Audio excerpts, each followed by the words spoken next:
Il n'y a pas une introduction par le président. Ah si, bien sûr. Au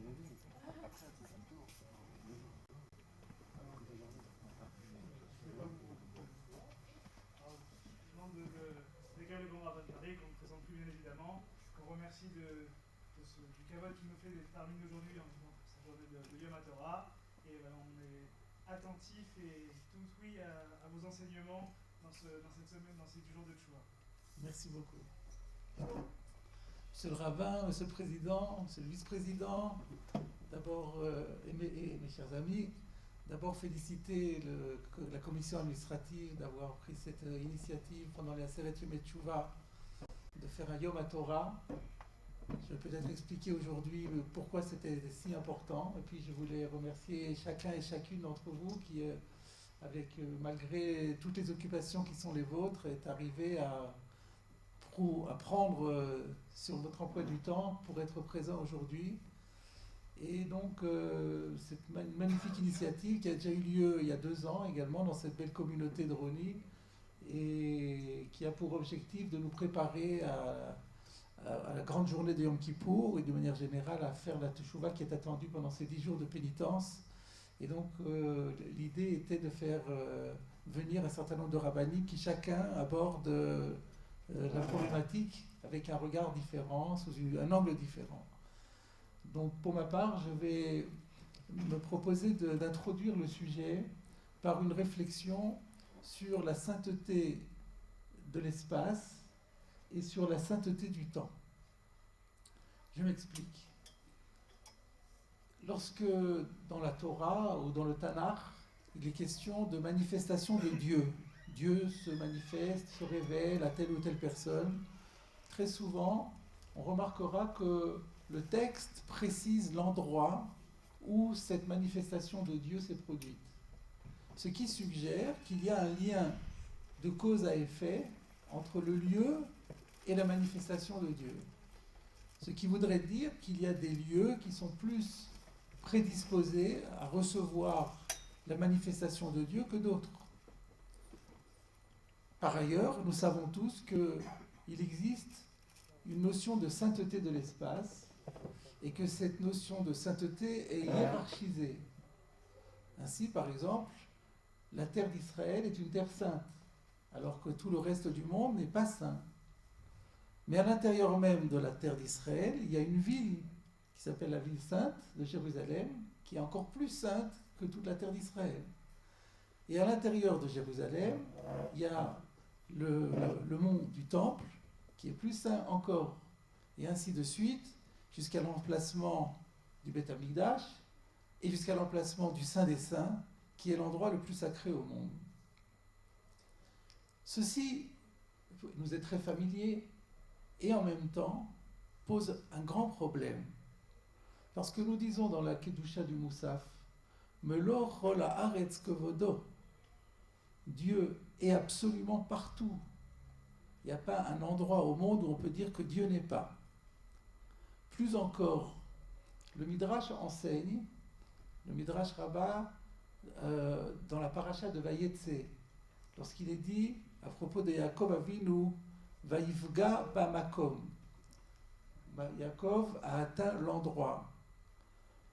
À cet endroit, le Midrash enseigne que il ne faut pas croire que le monde est le lieu. Non, le Midrash dit pourquoi Dieu est-il appelé Makom. Dans notre tradition, un des noms de Dieu c'est Makom, l'endroit. Pourquoi Dieu est-il appelé endroit? Pour nous dire que Dieu est l'endroit du monde et non pas que le monde est l'endroit de Dieu. Et on apporte un verset à l'appui, Dieu dit Hine Makom Iti. Voilà, il y a un lieu à côté de moi. On voit bien que le lieu, c'est Dieu qui est le lieu du lieu et non pas le lieu où Dieu se trouve. Qu'est-ce que le Midrash qu'est-ce que le Midrash veut nous faire comprendre? Que Dieu était antérieur à la notion même de lieu. Donc ça n'a aucun sens de fixer un endroit à la résidence divine. C'est Dieu qui est le lieu de tout le monde. Et donc la question revient, dans ces conditions, comment est-ce que l'on peut dire qu'il y a des endroits qui sont plus propices à la révélation de Hachem, et pourquoi il y a des lieux qui sont plus sacrés que d'autres? Voilà la question de base par laquelle je voudrais aborder cette réflexion sur le repentir et le retour à Dieu. La question que j'ai soulevée est traitée en détail par le Maharal de Prague dans son commentaire sur Rashi dans la Torah qui s'appelle le Gur Aryeh. À la fin de la Sidra de Bereshit, le verset dit Vayitatsev el libo. Si on traduit textuellement, Dieu était attristé d'avoir créé le monde, d'avoir créé l'homme, après ce que l'homme avait fait. Et là, il y a une très longue digression du Maharal de Prague sur tous les anthropomorphismes de la Torah. C'est choquant de dire que Dieu est triste, ou que Dieu regrette de ce qu'il a fait, ça, on ne comprend pas. Et donc, de manière plus générale, comment comprendre tous les anthropomorphismes de la Torah? Et à un moment donné, le Maharal dit, peut-être quelqu'un fera remarquer aussi, s'étonnera du fait que dans la Torah et dans le Tanakh, on parle parfois de déplacement de Dieu. On dit Vayeler, Dieu est allé, Dieu est rentré, Dieu est sorti, Dieu a quitté l'endroit. Mais comment c'est possible? Dieu est partout. Il ne peut pas aller, il ne peut pas quitter un endroit pour aller dans un autre. Voilà, c'est la question que j'avais soulevée, elle est posée dans toutes les par le Maharal de Prague, qui dit, en réalité, cette question-là remet en question tous les fondamentaux du judaïsme. Parce que comment comprendre que on dise que sur le Har Sinaï, que sur le mont, quand Dieu s'est révélé sur le mont Sinaï, la montagne est devenue plus sacrée qu'avant? Est-ce qu'avant Dieu n'était pas sur la montagne? Donc comment on peut dire que le Beth Amikdash, une fois que le Beth Amikdash a été construit, il a été plus sacré, le lieu a été plus sacré qu'avant, et avant Dieu n'y était pas? Donc c'est une question fondamentale. Et voilà la réponse que donne le Maharal de Prague et que je voulais vous livrer. Le Maharal de Prague dit, bien entendu, Dieu est partout. Mais il y a ce qu'il appelle Massach Mavdil. Il y a un écran qui fait séparation entre l'homme et Dieu. Lorsqu'on dit que sur le mont Sinaï, Dieu s'est dévoilé, ça ne veut pas dire que Dieu n'y était pas auparavant, mais ça veut dire que le Massach Mavdil, que le voile qui faisait écran, a été enlevé. Et ainsi on comprend que chaque fois qu'on dit que Dieu a été dans un endroit où il a quitté un autre, ça voudra dire que l'écran est parti ou que l'écran est revenu. Et de la même façon, si on dit qu'il y a des endroits qui sont plus sacrés les uns que les autres, cela veut dire qu'il y a des endroits qui sont plus propices à la dissipation de cet écran qui sépare l'homme de Dieu. Il faut qu'on approfondisse l'idée. Qu'est-ce que c'est que ces écrans? De quoi sont faits ces écrans entre l'homme et Dieu? Eh bien, c'est très simple. Il s'agit de la matière, la matérialité. D'une certaine façon, la matière et la matérialité sont des preuves de l'existence de Dieu.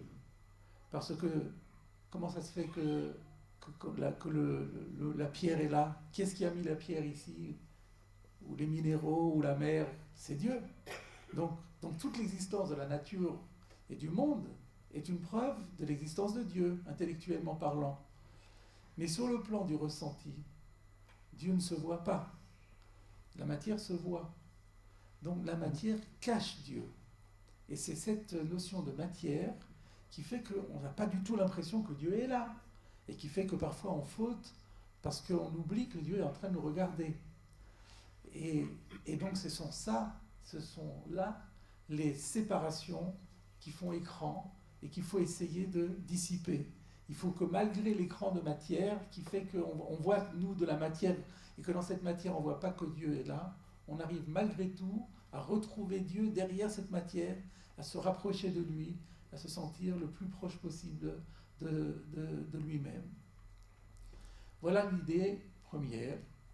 Cette idée est complétée par une autre idée très voisine qui est donnée par le Chafetz Chaim. Le Chafetz Chaim commentant un verset de la paracha de Shemot à propos de Moshe Rabbeinu, et de la vision du buisson ardent. Vous vous rappelez certainement ce passage lorsque Moïse s'approche de ce buisson ardent qui brûle sans être consumé. La parole de Dieu s'adresse à lui et Dieu dit à Moshe, Shal alecha ki amakom asher ata omed alav admat kodesh ou Shal alecha me'al raglecha. Shal alecha me'al raglecha. Enlève tes chaussures de tes pieds, car l'endroit sur lequel tu te trouves est une terre sacrée. La question se posera ici comme elle s'est posée précédemment. Pourquoi cette terre-là était plus sacrée qu'une autre? Est-ce que ça voudrait dire que Dieu se trouvait là et il ne se trouvait pas ailleurs, mais pourtant Dieu est partout? Donc sans dire que c'est ça sa question, mais je pense que c'était à cela que le Chafetz Chaim voulait répondre, le Chafetz Chaim dit, voilà comment il faut lire ce texte. Pas comme on comprend l'habitude, l'endroit où tu te trouves maintenant est un endroit, est une terre sacrée. Il faut prendre le texte au plan littéral. Hamakom asherata omed alav. L'endroit où tu te trouves. C'est-à-dire, quel que soit l'endroit où tu te trouves, durant toute ta vie, tu te trouves quelque part, partout où tu te trouves, à chaque endroit, Hamakom asherata omed alav, tout endroit où tu mets les pieds, Admat Kodeshu. Il faut savoir que c'est une terre sacrée. Il n'y a pas un pouce sur la terre où tu peux mettre les pieds qui ne soit pas sacré. Pourquoi? Parce que tout juste, Dieu est partout. Mais quoi? Shal alecha mal raglecha.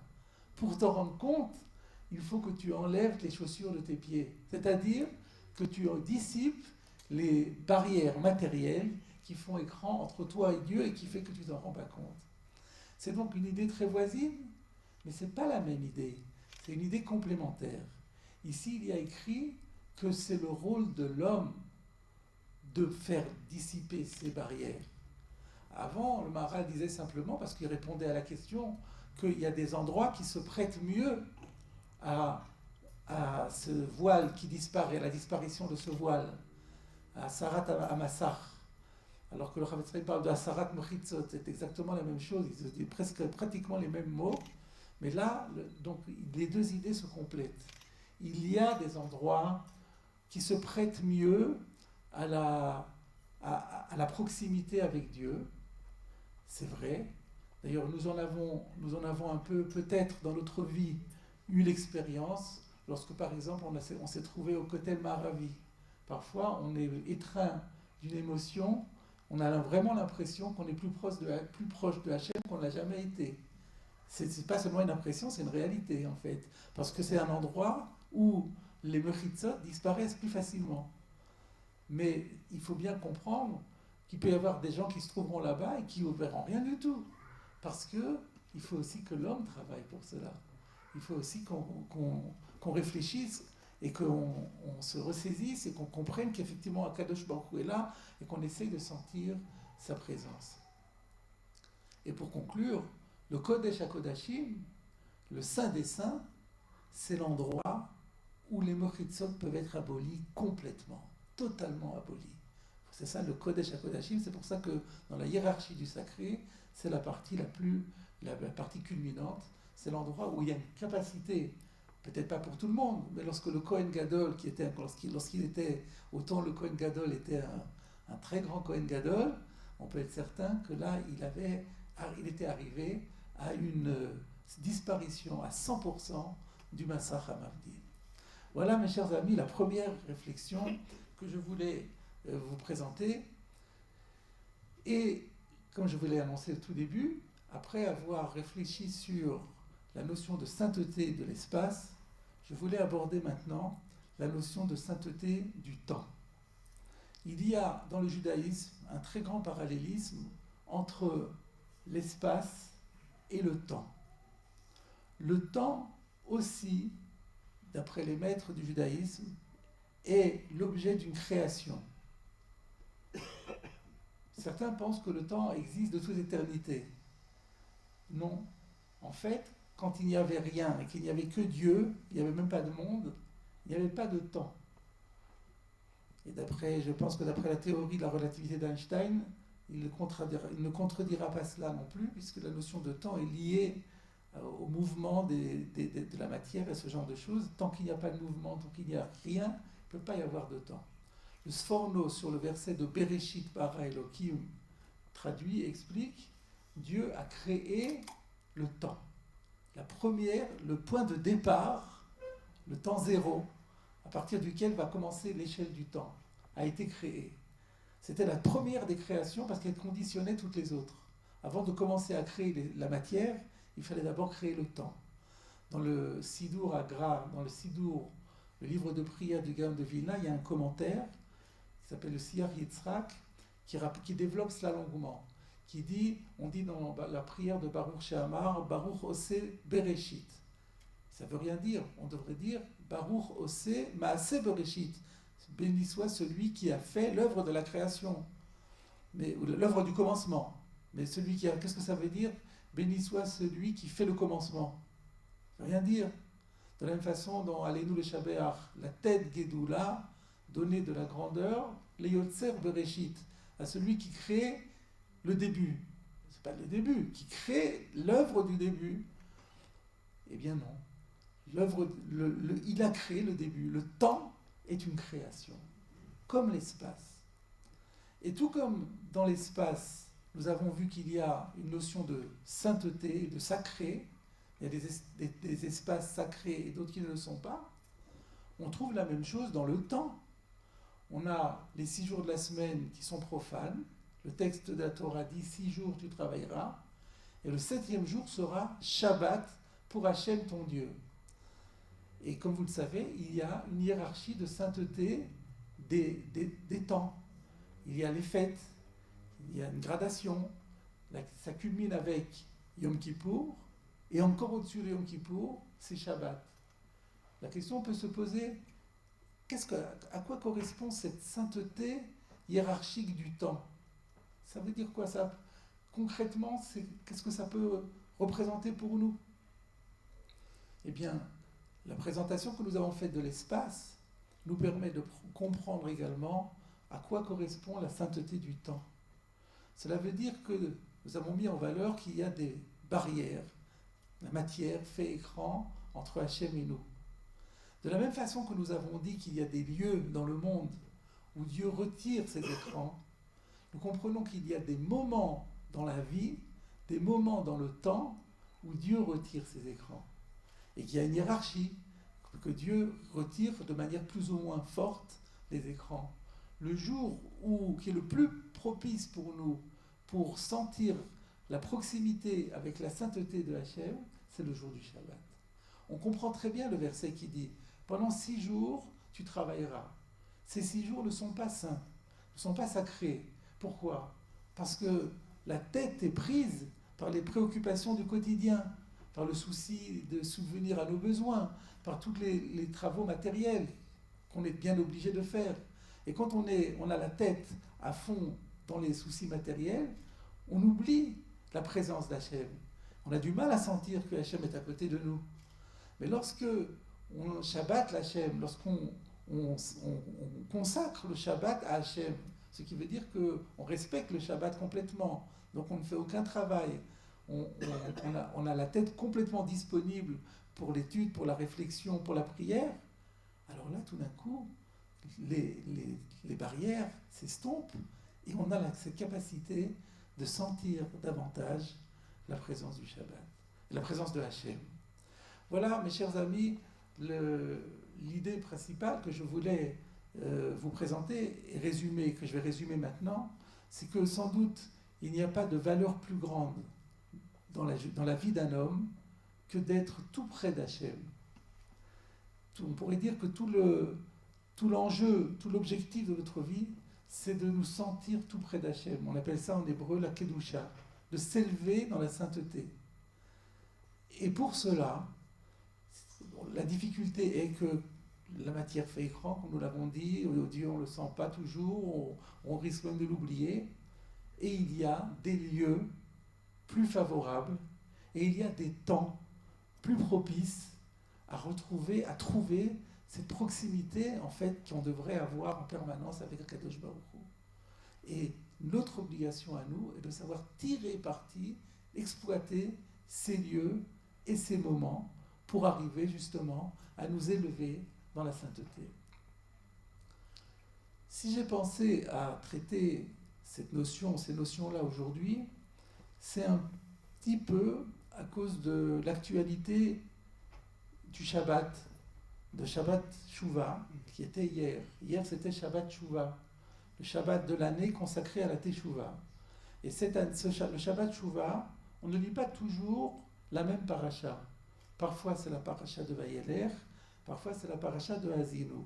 Sans doute que ces deux parachiotes sont l'une et l'autre particulièrement adaptées à la circonstance. Donc, dans la paracha de Vayeler, il s'avère que ce double enseignement, cette double leçon dont j'ai parlé, elle est profondément inscrite dans cette paracha de Vayeler, et c'est donc pour cela que c'était particulièrement adapté d'en parler aujourd'hui. Qu'est-ce que nous avons vu dans Vayeler ? Dans Vayeler, nous voyons les dernières initiatives que prend Moïse, notre maître, avant de quitter ce monde. Les dernières initiatives, on sent bien que son souci majeur, c'est de faire ses dernières recommandations au peuple, à son peuple chéri qu'il va quitter, dont il sait qu'ils ne vont pas forcément aller dans le chemin qu'il voudrait. Donc il essaie de leur baliser la route au maximum. Qu'est-ce que Moshe Rabbeinu fait dans la paracha de Vayeler ? Notamment, il prend deux initiatives. La première, il écrit un Sefer Torah. Il écrit le Sefer Torah tout entier, et ensuite, il l'enseigne aux Béné Lévi, et il leur confie. Pourquoi les Béné Lévi, dit le texte ? Parce que Nos'e Aaron Berit Hashem. Parce qu'ils portaient, les Lévites étaient chargés de porter, lorsque le tabernacle était en déplacement, de porter sur leurs épaules l'arche de Akadosh Baruch Hu, l'arche d'alliance, le Aron HaKodesh. Le Aron HaKodesh était placé dans le Mishkan, dans le Saint des Saints. Le Midrash nous dit qu'en fait, le Sefer Torah, écrit par Moshe Rabbeinu, devait être posé à côté du Aron HaKodesh dans le Saint des Saints. Donc voilà la première leçon que Moshe Rabbeinu lègue aux enfants d'Israël. Bien sûr, cette leçon tourne autour de la Torah. Il veut leur dire le secret de votre existence, de votre pérennité, du fait que vous arriverez à durer, à traverser l'histoire, c'est la Torah. La Torah avec l'étude de la Torah et avec la pratique des mitzvot. Donc c'est pourquoi il leur écrit un Sefer Torah, il lègue le Sefer Torah. Mais il entrepose le Sefer Torah dans le Kodesh HaKodashim, pour dire que l'endroit où le Sefer Torah sera le mieux entreposé, là où il sera inaltéré, là où l'endroit du monde où on peut arriver à mieux percer tous les secrets de cette Torah et à se retrouver le plus proche d'Hachem grâce à la Torah, c'est le Kodesh HaKodashim. C'est la leçon dont nous avons parlé, de la sainteté de l'espace qui permet de retirer, d'écarter, de dissiper les mechitzot, les barrières entre Dieu et nous. Ça, c'est la première initiative. La deuxième, c'est une mitzvah. La mitzvah que Moshe Rabbeinu donne maintenant, a choisi de confier maintenant, alors qu'il en a confié déjà beaucoup d'autres, 612 peut-être, 611 déjà ont déjà été écrites, ont déjà été transmises au peuple d'Israël, il n'en manque plus beaucoup. Celle qu'il donne maintenant, c'est la mitzvah de Hakel. C'est quoi la mitzvah de Hakel ? C'est que tous les 7 ans, il devait y avoir un rassemblement complet de toute la communauté d'Israël. Hommes, femmes, enfants devaient se réunir à Jérusalem pour assister à une lecture de toute la Torah. Une lecture de la Torah par le roi d'Israël. À quel moment dit le texte ? Bechag HaSukkot, pendant la fête de Sukkot, Bevor Chol Israël et Raot et Pene Hashem, lorsque tout Israël se présente pour la fête de pèlerinage, pour se présenter à Dieu. Ça veut dire quoi ? Quel est le moment qui a été choisi pour cette lecture, ce rassemblement autour de la Torah ? À Sukkot. Sukkot, c'est la conclusion des fêtes de Tishri. On a passé Rosh Hashanah. On a passé Aseret Yom Teshuvah. on a passé Yom Kippour. C'est-à-dire que le peuple d'Israël a lutté tout ce qu'il pouvait contre son Yetzer Hara. Il a fait amende honorable vis-à-vis d'Akadosh Baruch Hu. Il a décidé, il a pris des résolutions de mettre toutes ses capacités, toutes ses forces, toutes ses facultés au service de Hachem. Il est arrivé à un état de pureté qu'il n'avait plus depuis un an auparavant. Il arrive au point culminant, à l'apothéose de ce moment, c'est-à-dire au moment de Sukkot, lorsqu'on se présente devant Akadosh Baruch Hu. Et c'est à ce moment-là qu'on fait la lecture de la Torah. Donc au moment le plus sacré. Mais c'était seulement une fois tous les 7 ans. Pourquoi une fois tous les 7 ans? À la fin de l'année de Shemitah. Pourquoi à la fin de l'année de Shemitah? Les commentateurs expliquent, il y en a plusieurs, il y en a qui disent parce que pendant un an, à l'époque, l'économie reposait essentiellement sur le travail agricole. Donc pendant une année de Shemitah, les gens étaient au chômage technique. Qu'est-ce qu'ils faisaient pendant l'année de Shemitah? Ils étudiaient la Torah, c'est tout ce qu'ils avaient à faire. Donc c'était le moment de l'année qui suivait un an entier de ressourcement et de réflexion sur la Torah, sur les mitzvot, sur l'étude de la Torah, sur la proximité avec Hachem. D'autres disent, c'est aussi le moment, le Kliakar dit, c'est aussi le moment, l'année, où les clivages sociaux s'estompent. Pourquoi? Puisque tout devient Efker, c'est-à-dire en déshérence, les champs sont ouverts à tout le monde, puis riches comme pauvres ont accès aux produits des champs. Donc les antagonismes entre les différentes classes sociales avaient tendance à s'apaiser au moment de la Shemitah. Donc le peuple d'Israël arrivait à un moment d'unité qu'il n'avait pas à un autre moment. Donc vous voyez quelle est la leçon ici? La leçon ici, c'est qu'il y a des moments particuliers. La Torah, la mitzvah de Hakel, c'est l'illustration majeure de ces moments particuliers qui permettent un rapprochement avec Hachem et qu'on a une obligation de saisir. Donc ces deux leçons, de la Kedushat Hamakom et la Kedushat Azman, on les trouve de manière magnifique dans cette paracha de Vayeler. Et donc je pense que ce n'est pas par hasard. Alors pourquoi n'est-ce pas par hasard? Parce que il en est de même par rapport à la Teshuvah. Nous sommes dans les Aseret Yomei Teshuvah. La Gemara dit dans Rosh Hashanah, à propos du verset du prophète, Dirshu Hashem Beimatseo. Vous devez rechercher Dieu quand il se laisse trouver, quand il est disponible. La Gemara demande à quelle période on fait allusion quand on dit quand il est disponible, à quel moment de l'année Dieu est disponible pour se laisser trouver par nous. Elou Aseret Yomei Teshuvah. Ce sont pendant les 10 jours de pénitence. Donc hier, en plus, c'était Shabbat Teshuvah. On a dit déjà que le Shabbat est le moment le plus sacré parce que les Mechitzot disparaissent. Et on est dans le Shabbat des Aseret Yomei Teshuvah. Donc c'était hier un moment magnifique pour sentir la Kedusha. Toute la période dans laquelle nous sommes et qui va se culminer avec Yom Kippour est une période extraordinaire où en travaillant sur nous-mêmes, on peut arriver à s'élever dans la sainteté, à nous ressentir d'une proximité avec Akadosh Baruch Hu qu'on ne peut pas obtenir à un autre moment de l'année. C'est ça le message que je voulais vous dire.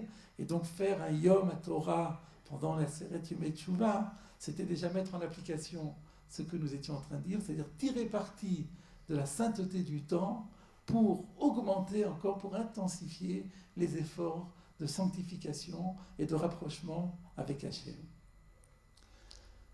Je voudrais compléter ceci par un enseignement de mon maître, Rav Shlomo Wolbe, Zichrono Livracha, à propos d'un passage de Maïmonide.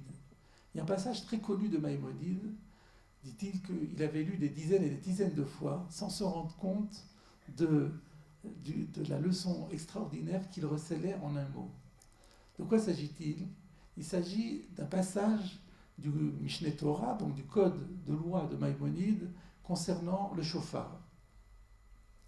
À propos du shofar, le Rambam dit Afalpi shetkiyat shofar b'Rosh Hashanah gzerat hakatuvi.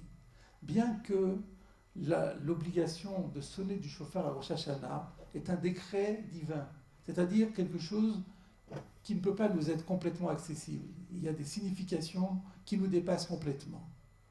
Néanmoins, Remez Yeshba, il y a quand même une allusion dans cette mitzvah qui nous est accessible. Quelle est l'allusion que l'on peut trouver dans cette mitzvah de sonner du shofar, de faire retentir le son du shofar. Et le Rambam poursuit en disant Uru yeshenim mishinatrem, réveillez-vous, vous qui êtes endormis de votre sommeil. Nirdamim akitsu mitardematrem, vous qui êtes endormis, réveillez-vous de votre torpeur. Chipsu maasechem, scrutez vos actions. Chizru bitshuva, faites un effort de retour et de repentir vers Akadosh Baruch Hu. Zichru et bora'achem, et souvenez-vous de votre Créateur. Et là, le Rambam poursuit en disant, à qui s'adresse cela? À qui s'adresse cet appel, cette demande de réveil? Eilu ashochachim et ha'emet behavle hazman. Ce sont ceux qui oublient la vérité à cause des vanités du temps. Veshogim kol shenatam behevel varik, et qui sont plongés durant toute l'année dans la vanité et la vacuité. Rav Wolbe faisait remarquer, il y a un mot qui est étrange ici. Shochim et haemet, ils oublient la vérité. Behavle, à cause des vanités, j'aurais dit les vanités de ce monde, j'aurais très bien compris. Mais le Rambam dit Behavle hazeman. Ça veut dire quoi? Ça veut dire les vanités du temps. Ça veut dire les vanités du temps. Ça suggère que le temps est le producteur de ces vanités. Et là, il y a une nouvelle idée. Jusqu'à présent, on avait dit que dans le temps, il y a des moments propices pour enlever les barrières. Mais là, c'est le contraire. Il y a des temps où les barrières s'épaississent à cause du temps. À quoi le Rambam fait allusion? Il fait allusion à tous les phénomènes de mode, que ce soit les phénomènes de mode dans l'histoire des idées, ou que ce soit des phénomènes de mode dans les comportements tout au long de l'histoire. Quand je dis dans le domaine de l'idée, je fais référence à tous ces mouvements qui se terminent en français par isme et qui contredisent le judaïsme. Je n'ai pas besoin de les citer, vous les connaissez, disons matérialisme, communisme et d'autres encore, qui enseignent des choses complètement opposées au judaïsme et que beaucoup de juifs se sont laissés entraîner très souvent et qui éloignent. Donc c'est ça que le Rambam dit, Havle Azman. Ça c'est au niveau des idées, mais c'est vrai aussi au niveau des comportements. Aujourd'hui, pour être trivial, il y a dans la vie de tous les jours des instruments qui sont des vanités et qui nous en font oublier le Hémet. Toutes les addictions auxquelles on est confronté aujourd'hui, le monde d'aujourd'hui est confronté, que ce soit des addictions avec des drogues, ou bien que de la toxicomanie, ou que ce soit des addictions liées à Internet, ou au iPhone, ou à tout ce qui est de l'ordre du virtuel, ou simplement, je dirais, le téléphone portable, avec lequel on passe sa vie à dire des bêtises et des choses sans intérêt et à oublier l'essentiel. Ce sont les Havle Azman qui nous font oublier le Hémet. Et donc ça aussi, c'est quelque chose qui est très important. Le chauffard était là pour nous dire « Attention, réveillez-vous, ne vous laissez pas entraîner par tout l'engouement de la civilisation qui nous entoure et dans laquelle nous sommes perméables. » Et voilà donc, je vais conclure pour vous laisser peut-être quelques minutes pour l'échange, parce que l'échange est toujours ce qu'il y a de plus important dans une conférence.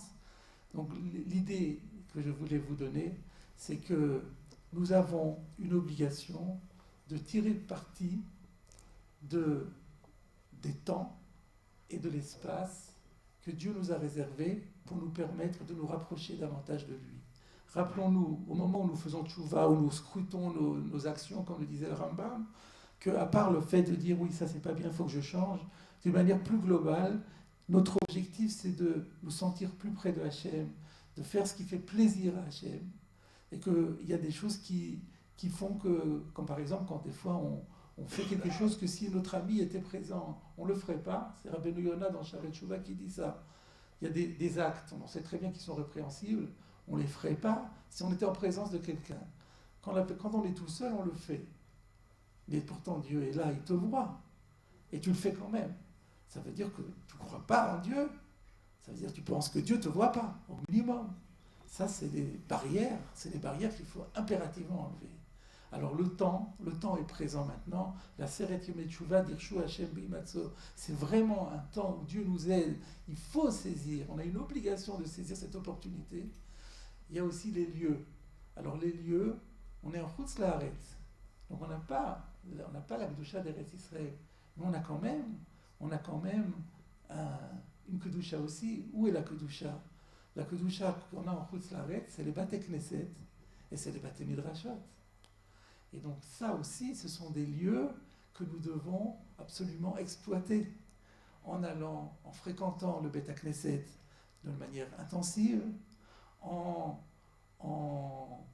lorsque nous sommes dans le Beth Knesset et que nous la fréquentons, en respectant le lieu, en nous investissant dans la prière, dans la ferveur, en essayant de comprendre ce qu'on dit. Très souvent, certains disent des mots et qu'ils n'ont aucune idée de ce que ça veut dire. Il faut avoir la curiosité intellectuelle de commencer à réfléchir à la signification de ces mots. Ça peut devenir une toute autre prière après.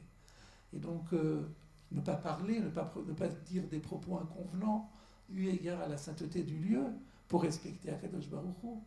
Et puis, dans l'étude de la Torah. L'étude de la Torah, à l'intérieur des murs du Beth Knesset, à l'intérieur des murs du Beth Midrash, c'est tirer parti à la fois du temps et de l'espace, et ça nous permet d'avancer. Et puisque nous parlons des barrières du temps, qui peuvent faire barrière et qui peuvent aussi, au contraire, qui sont propices à la dissipation de ces barrières, je dirais d'une manière plus générale, pour revenir à ce que disait le Rambam, qu'il y a des moments de l'histoire qui varient et qui ont des effets différents par rapport à ces barrières-là. La période que nous vivons aujourd'hui est une période particulière par les coups de boutoir, les agressions dont nous sommes la cible, que ce soit en Eretz Israël, que ce soit en France et à Paris. Et pour réagir à cela, il y a une seule chose, il faut intensifier le mouvement de Teshuvah, qui est particulièrement développé dans le monde en ce moment, et particulièrement à Paris. C'est un plaisir pour moi de voir des fidèles aussi investis que ceux de Rony aujourd'hui, mais d'une manière générale, je suis frappé, moi, quand je regarde un peu sur quelques décennies l'évolution du judaïsme parisien, c'est véritablement enthousiasmant de voir qu'il y a un vrai rapprochement des fidèles vis-à-vis d'Akadosh Baruch Hu, un judaïsme qui était, on en a parlé tout à l'heure, un judaïsme coutumier, devient maintenant un judaïsme réfléchi, un judaïsme plus proche des règles. Ça, c'est quelque chose qui est extraordinaire et qui nous permet d'espérer. C'est donc voilà, le temps que nous vivons est un temps qui est propice, je pense, à la venue prochaine du Mashiach. Amen. Amen.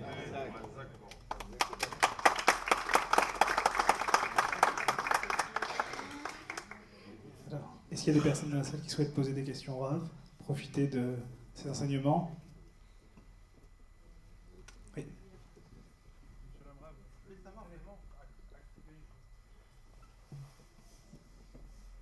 Shalom Uvracha. Je voulais savoir à quoi sert véritablement le temps.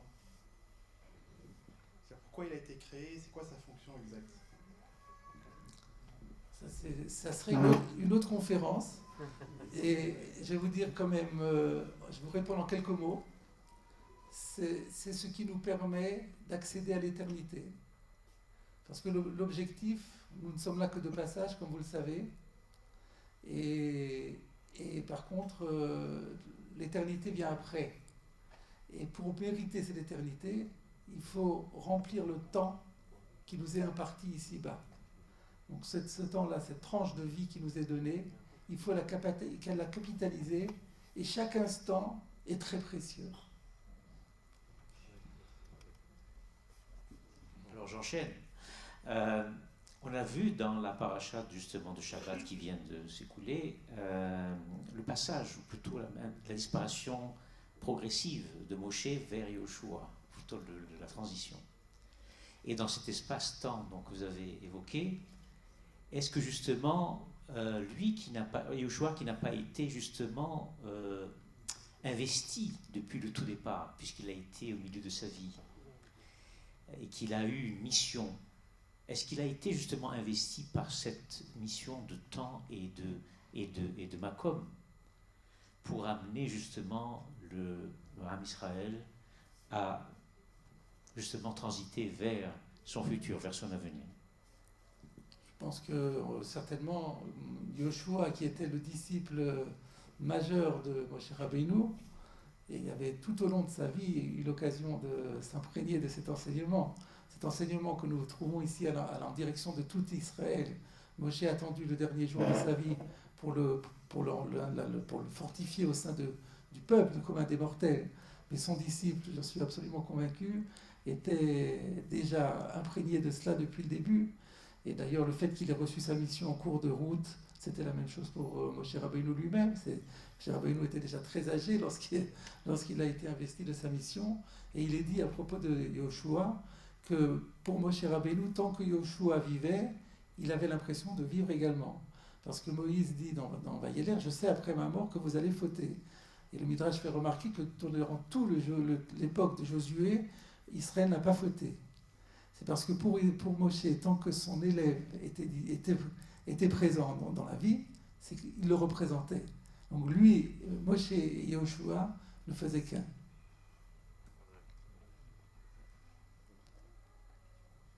Je crois qu'il faut laisser petit laps de... Ok, alors, au nom de la communauté, toutes les personnes qui sont venues assister à votre shiur Rav, on voudrait vous remercier pour ces enseignements que nous allons mettre à profit pour la prochaine année, si Dieu veut. Et nous espérons que nous aurons encore de nombreuses occasions de pouvoir vous accueillir à Rony et de partager avec vous des moments de Torah. Merci beaucoup. Merci à vous. J'ai oublié une chose très importante. En ce début d'année, je voulais vous souhaiter le meilleur pour l'année qui vient. Que Akadosh Baruch Hu vous apporte la satisfaction de tous vos désirs, qu'il exauce tous vos désirs pour le bien et qu'il vous donne la réussite et le succès à la fois sur le plan matériel et sur le plan spirituel. Pour le peuple d'Israël.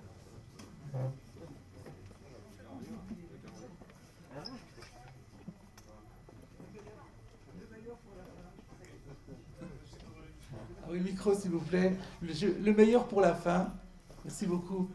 J'avais une mission, on a parlé de mission, j'avais une mission dont j'ai failli ne pas m'acquitter.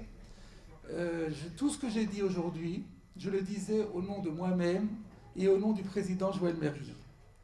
Le président Joël Mergui tenait à venir ici. Il m'a appelé spécialement ce matin pour me demander de bien vouloir dire que je le représente et que tout ce que je dirai, ce sera en son nom et en mon nom. Il s'avère qu'il m'appelait du Maroc. Le président Mergui a été invité par le président de la République à l'accompagner lors de son voyage qu'il effectue actuellement au Maroc. Et c'est la raison pour laquelle il n'a pas pu être présent avec nous aujourd'hui. Et c'était tellement pour lui important qu'il a tenu à m'appeler depuis le Maroc pour me demander de vous le transmettre. Donc je m'en serais beaucoup voulu si je vous remercie de m'avoir appelé.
T'as que 70 ans, on peut faire le max. 80 ou 100, ça dépend comment tu vois.